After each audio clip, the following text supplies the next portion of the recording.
যে পাপের কারণে পার্থিব জীবন অশান্তিতে পরিণত হয়, যে পাপের কারণে পার্থিব জীবনের সুখ নষ্ট হয়, তা হল অলসতা একটি পাপ, সুনির্দিষ্ট লক্ষ্য না থাকা একটি পাপ, জীবনের কোনো উদ্দেশ্য না থাকা একটি পাপ,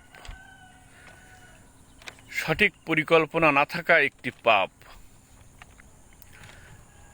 জীবনের কোনো স্বপ্ন না থাকা একটি পাপ।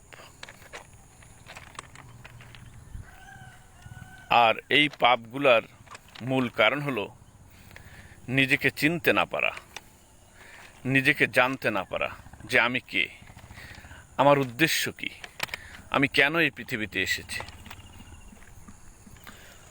যখন সে জানতে পারে না তার জীবনের উদ্দেশ্য কি, তখন সে সংসার, সন্তান, আত্মীয় স্বজন, বন্ধু বান্ধব এগুলাকেই জীবনের উদ্দেশ্য ভেবে নেয়।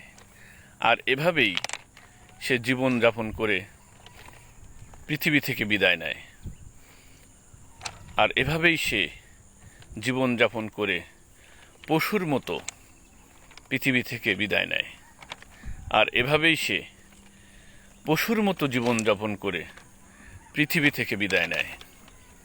তাই একজন প্রকৃত মেন্টরই পারে জীবনের সঠিক লক্ষ্য সেট করে দিতে, সঠিক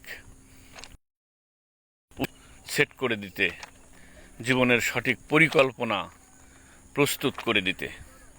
কারণ একজন প্রকৃত মেন্টর নিজের জীবনের শান্তির জন্যে কাজ করে না। একজন প্রকৃত মেন্টর পৃথিবীর সকল মানুষের আত্মার শান্তির জন্য কাজ করে।